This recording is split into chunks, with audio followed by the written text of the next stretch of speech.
You think of a gun and shake and quake till it makes you think of a nervous snake they're speaking of. Egyptian Ella. She wakes up 25, they don't care. They like them plenty that way out there. She's got the love of every fella. She does a dance and when she starts by the river Nile, the boys will take their old sweet cards and come on.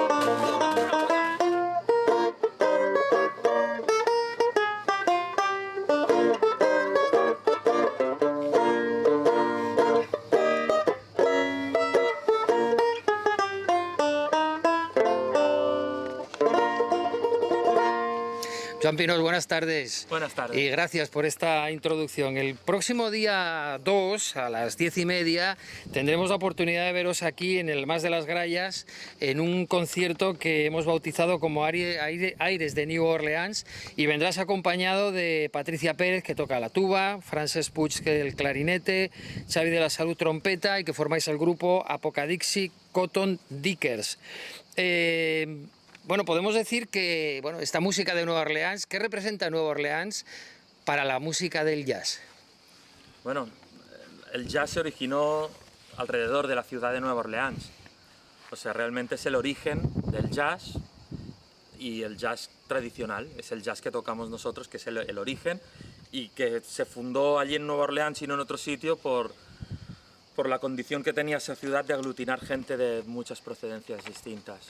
O sea, de alguna manera podemos decir que esa música que surge a finales del 19 surge como una fusión entre la música afroamericana y ritmos europeos. Y ritmos de las Antillas también, y sí, fue una combinación de culturas y de situación de estos grupos sociales dentro de la ciudad, que hizo que la gente se mezclara de una manera determinada, y hasta que apareció pues el lenguaje del que hablamos, que es el jazz de Nueva Orleans, claro. Esas bandas originales, la percusión era uno de los elementos principales, los tambores, y eso se combinó posteriormente con saxofón, trompeta, clarinete, o sea, muchos instrumentos de viento.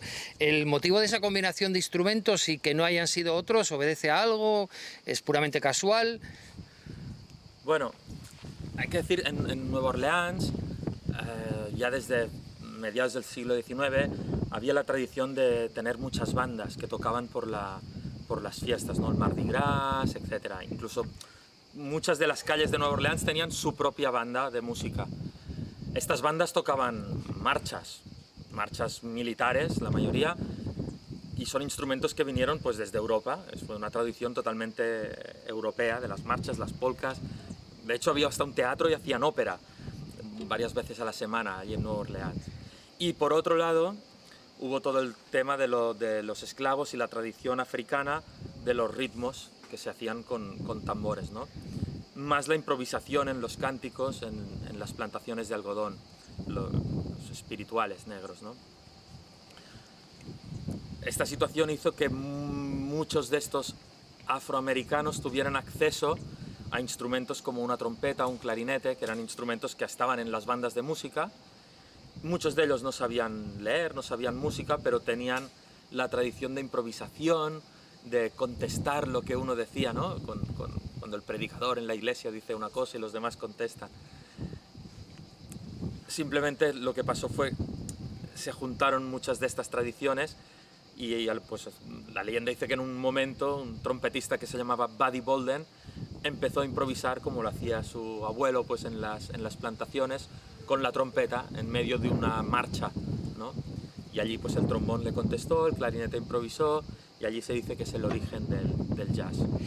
De esta música tenemos un representante que es mundialmente conocido, que es Louis Armstrong. ¿Qué hay de especial en Louis Armstrong para que sobresaliese él y no otro músico de aquella época? Bueno, la verdad es que sobresalieron muchos músicos, y hubo grandes intérpretes y grandes instrumentistas, y muchos de ellos ayudaron a superar las barreras raciales que había en un principio, ¿no? Por ejemplo, Benny Goodman, gran clarinetista, él venía de una familia judía, etc. Y por su manera de tocar, él quería grabar un disco, por ejemplo, con un pianista de color que era Teddy Wilson, ¿no? Las discográficas esto no lo aceptaban y al final acabaron grabando con un seudónimo.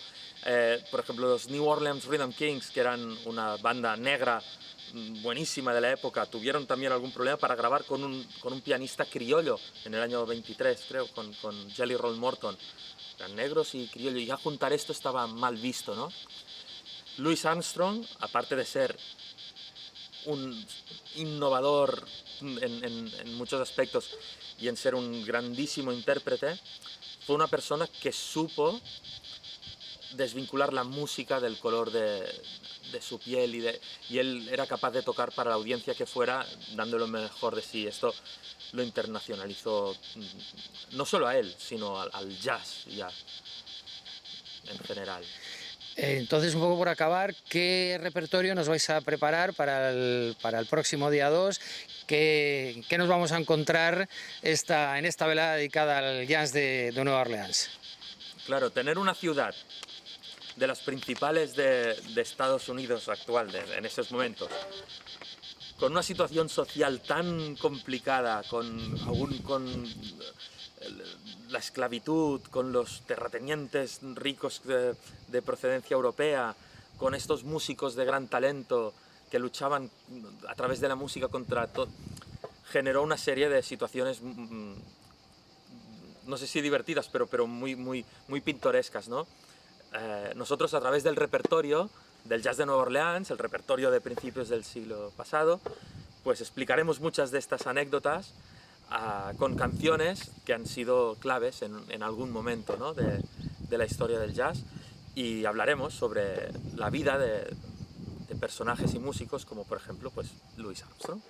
Muy bien, pues ahora nos vais a tocar algún temita para ir haciendo boca.